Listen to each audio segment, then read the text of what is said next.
Este é o programa Classe Bíblica no Ar. É uma grande satisfação estar de volta. Estamos apresentando o curso Doutrinas Bíblicas. Hoje nós vamos apresentar a aula de número 5, a Doutrina do Homem. E nós temos alguns objetivos com esta aula. Ao final dela, você deverá ser capaz de, primeiro, destacar 3 fatos relacionados com a origem e criação do homem. Segundo, citar os 3 elementos que distinguem a natureza do homem. Terceiro, definir a palavra homem. Quarto, mencionar 2 propósitos aos quais o homem foi destinado por Deus. Quinto, alistar 3 consequências da queda do homem. Esses são os nossos objetivos e a nossa aula de número 1 tem como título A Origem e Criação do Homem. Esta é uma questão extremamente complexa, difícil de ser respondida e nós terminamos por, inclusive, estudar outras áreas de conhecimento humano na busca de uma resposta para essa pergunta. O que não podemos fazer é nos situarmos dentro de uma dessas áreas de conhecimento de uma forma unilateral, de uma forma isolada.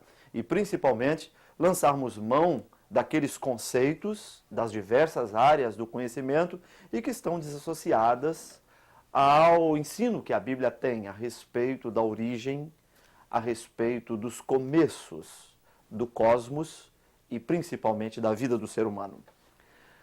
Existem muitas teorias que procuram ensinar a respeito da origem do homem. Por exemplo, se nos firmarmos apenas na filosofia, nós vamos ver que o filósofo ele afirma ser o homem um ser pensante. O biólogo, para ele, o homem é um ser composto de órgãos, de sistemas. Para o sociólogo, o homem é um ser social por natureza. E a Bíblia, ela não nega nenhum desses conceitos, dessas áreas de conhecimento. É claro que existem, em alguns casos, distorções, como é o caso da teoria de Charles Darwin, a teoria do evolucionismo, que ensina que o homem surgiu de um processo de evolução, havia aquele estágio elementar, inicial de vida, e através dos milênios, através de um tempo enorme, aquele estágio inicial de vida veio a se tornar o homem. Contudo, nós discordamos desse ponto de vista, mesmo porque nem mesmo base científica ele tem. A teoria de Charles Darwin permaneceu teoria, jamais se tornou um fato científico, e ela tem alguns elementos que, ao mesmo tempo, minam com a sua estrutura. E a própria biologia retirou o seu apoio. A teoria de Charles Darwin, hoje, ela não é tão popular, ela já não tem tanto destaque na comunidade acadêmica e nós, do ponto de vista da Bíblia Sagrada, negamos que tenha havido qualquer espécie de evolução. Nós cremos que o homem foi feito por Deus. Deus criou todas as coisas, inclusive o homem. Até o 5º dia da criação, ao final de cada dia, o Senhor dizia, e eis que é bom. E ele simplesmente dizia, haja isto, haja aquilo. Mas quando ele decidiu-se por criar o homem, ali aconteceu algo diferente, algo totalmente distinto. Nós temos em Gênesis capítulo 1, versículo 26, as seguintes palavras. Acompanhe comigo essa leitura. Façamos o homem à nossa imagem conforme a nossa semelhança. Esse é um texto, repito, está em Gênesis capítulo 1, versículo 26. A palavra utilizada para Deus nele é Elohim. Esta é uma forma plural de se falar sobre Deus. É claro, nós somos monoteístas, a Bíblia ensina sobre a existência de um único Deus, conforme Deuteronômio capítulo 6, versículo 4. Ouve, ó Israel, o Senhor nosso Deus é um único Deus. Contudo, esse ser uno, ele manifesta-se por intermédio de 3 pessoas, o Pai, o Filho e o Espírito Santo. Logo, nós temos uma unidade composta. E a palavra Elohim, ela é muito clara em explicitar isso para nós. Na criação do homem, Deus Pai, Deus Filho e Deus Espírito Santo fizeram uma assembleia, vamos dizer assim, e se decidiram pela criação do homem. O homem não foi criado como os animais, mas ele foi criado através de um ato solene da Trindade que decidiram fazer o homem. E Deus, Trino, fez esse ser totalmente distinto. Ele o fez um ser à sua própria imagem, segundo a sua semelhança.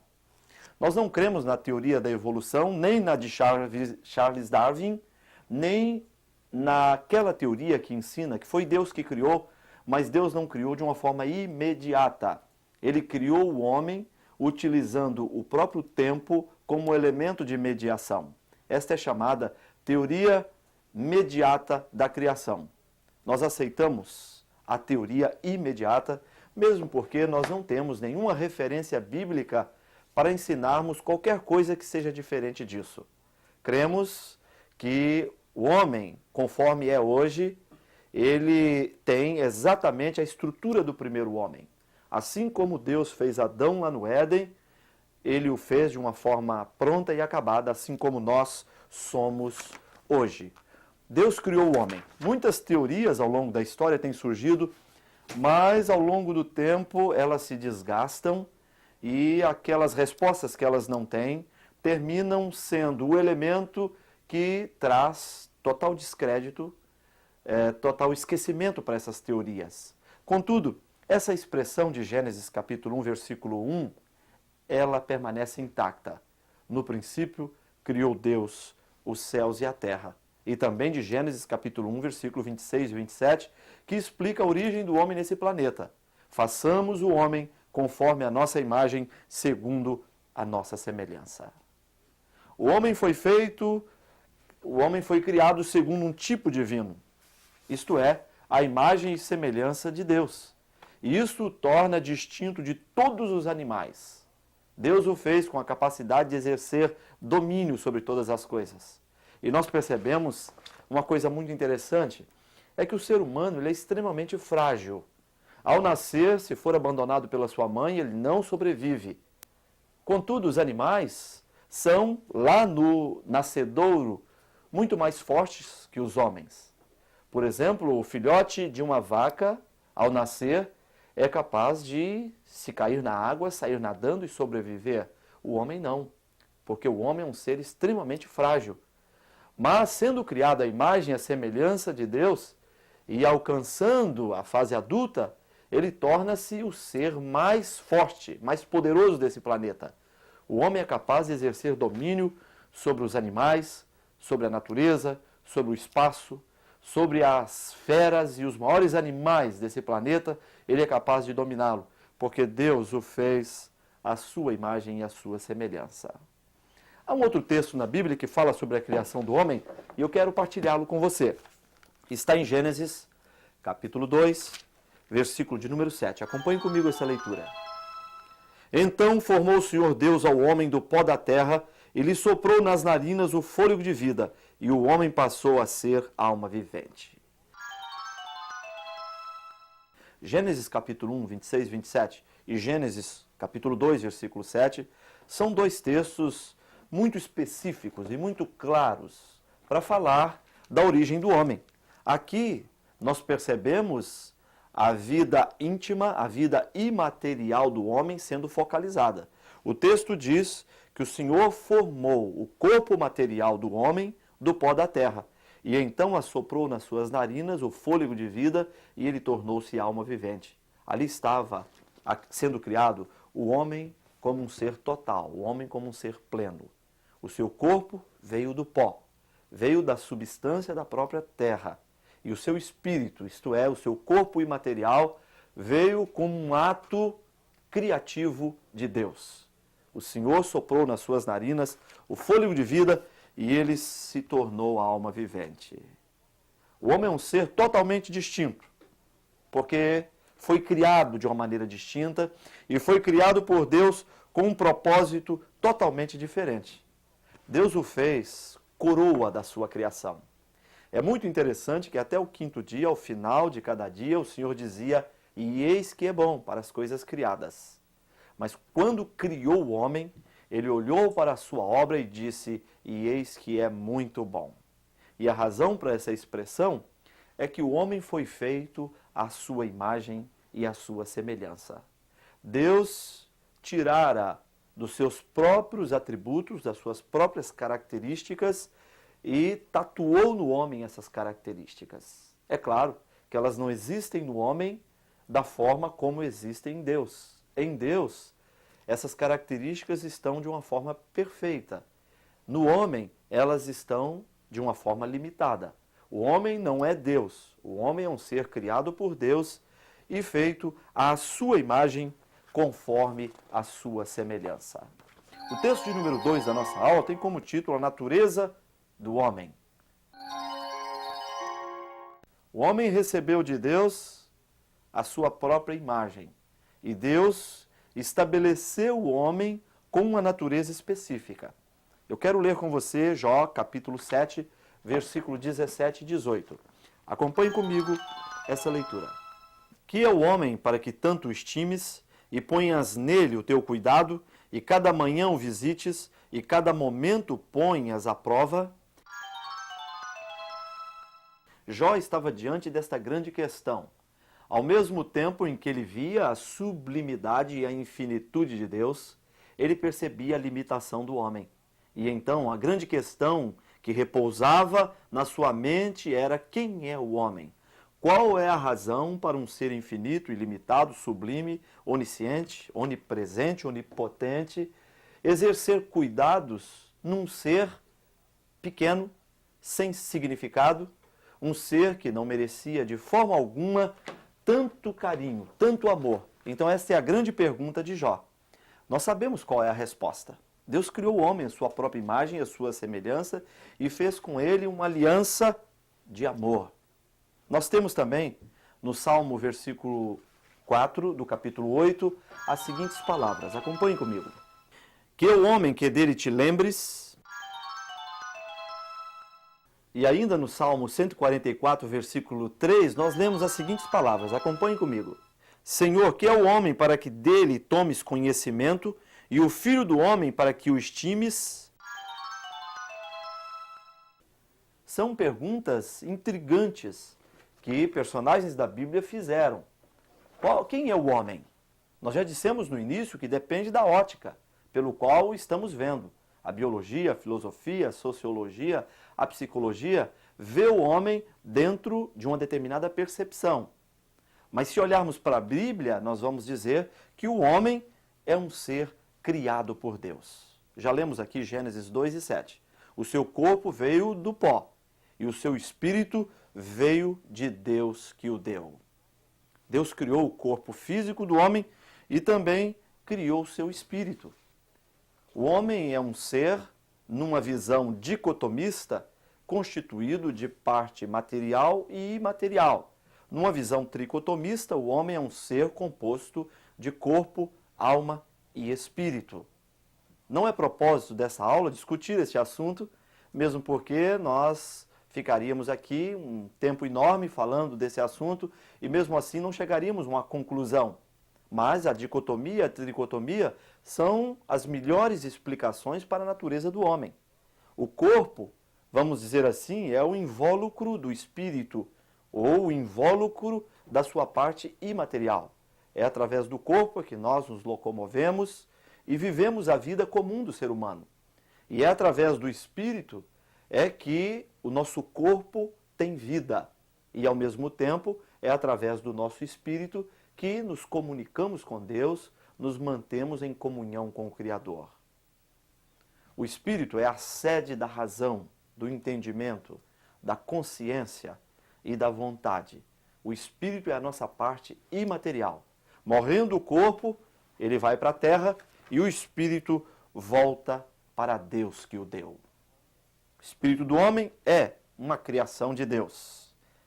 Essa é uma colocação que devemos nos firmar a ela sempre. O homem é distinto dos animais porque possui um espírito dado por Deus. Os animais não. Na morte eles são absolutamente extintos. Mas o homem nasceu para viver para sempre. Nascendo, torna-se ele um ser infinito. A morte, ela está limitada a esta vida. Morrendo aqui, o homem parte para a eternidade. Ele vai estar com o Senhor ou não, dependendo da opção que ele fez enquanto viveu aqui no planeta Terra. Numa visão tricotomista, então, o homem é corpo, alma e espírito. O corpo, já dissemos, é a matéria com a qual ele se locomove e vive entre os homens. O espírito é a sede da razão, é a sede da vontade, da consciência. O espírito, ele é imorredor. A alma é a sede dos sentimentos e é através da alma também é que nos relacionamos uns com os outros.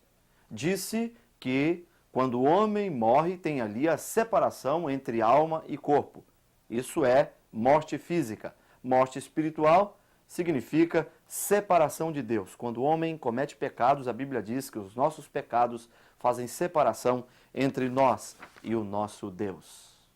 O nosso corpo, segundo a Bíblia, depois de mortos, no arrebatamento da igreja, no retorno de Jesus Cristo, os salvos ressuscitarão. E após o milênio, nós teremos uma ressurreição daquelas pessoas que não fizeram opção por Jesus Cristo. E tanto os salvos, na sua ressurreição do corpo, passarão por um julgamento, assim também os não salvos, eles passarão por uma ressurreição do corpo e também por um julgamento. Isso significa que o corpo é uma coisa muito importante na vida do ser humano. E eu quero ler com você o que está escrito em Jó, capítulo 3, versículo 2. Acompanhe comigo essa leitura. Porque eu sei que meu Redentor vive e por fim se levantará sobre a terra.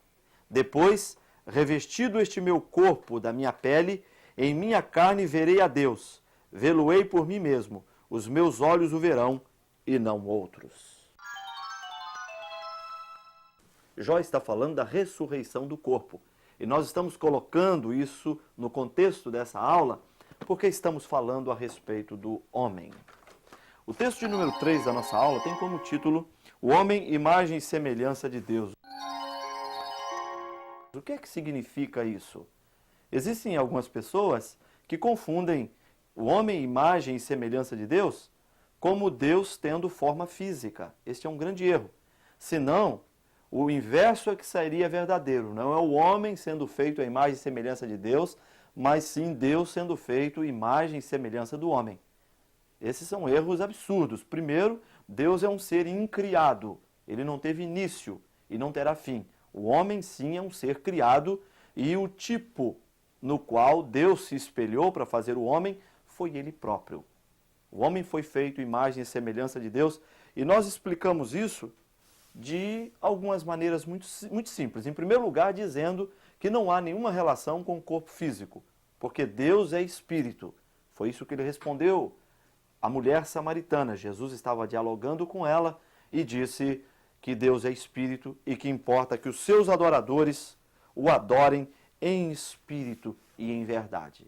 Eu quero colocar aqui algumas palavras que definem o homem como um ser feito à imagem e à semelhança de Deus. Em primeiro lugar, espiritualidade. Deus é um ser espiritual e fez do homem também um ser espiritual. E é por isso que podemos nos relacionar e ter comunhão com o Criador. Segunda palavra, personalidade. Deus é um ser pessoal e fez o homem exatamente assim. Eu já disse em outras aulas que os atributos da personalidade são razão, sentimentos e vontade.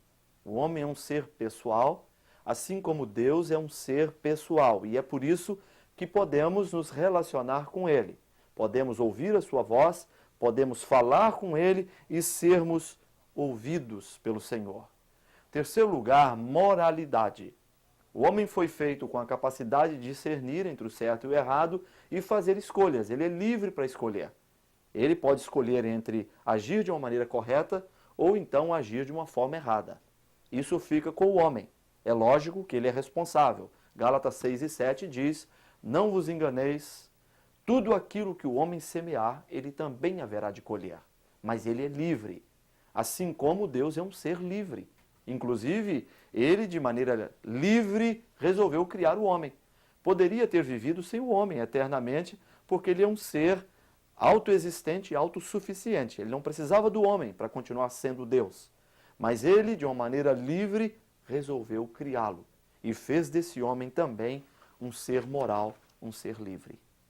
É por isso que Deus continua sendo um ser de amor e justo, quando o homem vai para a perdição. Porque ele se torna um perdido por uma opção, por uma escolha pessoal. Deus o fez livre para escolher entre ele ou não. Escolhendo pelo não servir ao Senhor, o homem, ele receberá as consequências desse ato, porque a vida está organizada numa forma de causa e efeito. Escolhendo pelo não servir a Deus, ele trará sobre si as consequências dessa escolha. Contudo, ele continua sendo um ser moral, um ser livre para escolher entre Deus ou não. Em quarto lugar, racionalidade. O homem é um ser racional. Eu disse no início da aula que mesmo sendo tão frágil no seu nascimento, esse homem cresce e exerce domínio sobre a natureza, sobre as florestas, sobre os grandes e ferozes animais e até sobre o espaço sideral, como está acontecendo. Isso ocorre porque Deus fez do homem um ser racional. Nenhum animal tem esse atributo. Por mais que alguém goste do seu cachorro, do seu gato, ele não será um ser racional. Porque os animais, eles não têm espírito inventivo, eles não têm a capacidade de criar, eles não têm a capacidade de emitir julgamento nas coisas que estão vendo e experimentando. Mas o homem sim, porque ele é um ser racional. Deus fez o homem à sua imagem e à sua semelhança. E nós estamos aqui dando algumas explicações a respeito da imagem e semelhança de Deus tatuadas na vida do homem. Ele foi feito um ser social. Aliás, na criação dele, juntou-se a Trindade Divina. Foi uma reunião para que esse homem fosse criado. Deus Pai, Deus Filho e Deus Espírito Santo reuniram-se para a criação do homem e fez dele um ser social. Ninguém é uma ilha, ninguém pode viver sozinho. E é por isso que Paulo nos ensina a sermos submissos uns aos outros, considerando os outros superiores a nós mesmos. Porque independente do condicionamento do outro, nós precisamos dele, porque fomos feitos seres sociais por natureza. O texto de número 4 da nossa aula tem como título O Destino do Homem. O homem foi criado para viver nesse mundo. Ele foi destinado à existência aqui. Deus o fez com esta característica. E viver é muito bom. Aliás, a vida é um dom de Deus e nós precisamos vivê-la da melhor forma possível. Deus colocou dentro de nós esse sentimento de que nós fomos destinados para a vida. Em segundo lugar, fomos destinados para amar o próximo. Jesus reduziu os 10 mandamentos em 2. Amar a Deus sobre todas as coisas e ao próximo como a ti mesmo. Quando nos relacionamos com o próximo fora dessa perspectiva, nós estamos negando, estamos negligenciando um destino para o qual fomos criados. O homem foi criado com essa capacidade inata de amar o próximo. E nós devemos exercer isso, aprofundando esse sentimento de ligação afetiva com o nosso próximo. Em terceiro lugar, o homem foi destinado para o domínio em relação às coisas criadas. Nós já falamos sobre isso. E eu imagino o homem pré-histórico exercendo domínio sobre a baleia, os grandes animais marítimos, os grandes animais nas florestas. E ele só é capaz de fazer isso porque ele foi destinado para este fim. Deus o criou com a capacidade de exercer domínio sobre todas as coisas. Além disso, ele foi criado para o louvor a Deus. Deus o criou justamente para isso. Não fez um ser autômato, uma máquina, mas sim fez desse homem um ser livre para adorá-lo de uma maneira voluntária, de uma maneira espontânea. E é esse tipo de adoração que o Senhor espera dos seus filhos. Foi isso que Jesus disse à mulher samaritana. Deus é espírito e importa que os seus adoradores o adorem em espírito e em verdade. O texto de número 5 da nossa aula tem como título Provação e Queda do Homem. Deus criou Adão e Eva, os colocou naquele belo jardim e ele tinha um propósito com esse casal, que eles permanecessem eternamente naquela condição de pureza e de obediência ao Senhor. Contudo, isso não ocorreu. A Bíblia diz no capítulo 3 de Gênesis, que Satanás apareceu prefigurado de uma serpente e então tentou o homem. Existem grandes diferenças entre provação e tentação. A provação, ela tem uma origem divina. A tentação, ela tem uma origem satânica, uma origem diabólica. Tiago diz que Deus não tenta a ninguém porque ele não pode ser tentado pelo mal. Mas o Senhor, às vezes, nos coloca à prova. E ele permitiu que a serpente tentasse Adão e Eva justamente para que aquele casal fosse provado e, ao mesmo tempo, tivesse a sua natureza moral aperfeiçoada. Deus tinha como objetivo aprofundar a capacidade do homem de resistir às tentações do inimigo e permanecer em obediência ao Senhor. Adão e Eva estavam 100% preparados para resistir. Eles eram seres morais. Deus havia dito que não comessem daquela árvore que estava plantada na região central do jardim. E o objetivo daquela árvore era justamente isso, colocar à prova a obediência voluntária e espontânea do homem. Comendo daquele fruto, eles estavam fazendo uma opção pela desobediência, eles estavam fazendo uma opção pelo não servir ao Senhor. Lendo Gênesis capítulo 3, nós percebemos que a queda do homem deu-se através de alguns passos. Por exemplo, no versículo de número 6, a Bíblia diz que, vendo a mulher que a árvore era boa para se comer, agradável aos olhos. Isso significa que ela olhou para a árvore. O segundo passo foi que ela desejou. Ainda no versículo 6, a árvore desejável para dar entendimento. Ela desejou. Em terceiro lugar, ela tomou do fruto. Em quarto lugar, ela comeu. E em quinto lugar, ocorreu o que Deus havia dito. No dia em que comerdes deste fruto, certamente morrereis. Eles morreram espiritualmente. Isso não aconteceu no aspecto físico. Fisicamente, eles morreram muitos e muitos anos depois. Tiveram filhos e filhas. Mas no ato de lançar mão do fruto e de comer dele, morreram espiritualmente. Porque os nossos pecados fazem separação entre nós e o nosso Deus. Nós temos nesse texto os passos da tentação. A tentação é um processo que começa na nossa mente. As imagens entram pelos nossos olhos e são decodificadas na nossa mente. Depois vem a imaginação. Começa-se a imaginar o quão bom é a prática daquele determinado ato. E então deseja-se fazer aquela determinada coisa e o desejo é seguido da decisão, a decisão da ação e a ação é seguida da morte. Porque o pecado ele é condutor de morte. João capítulo 10, versículo 10 diz que o diabo veio para matar, roubar e destruir. Porém, há uma grande notícia nesse versículo.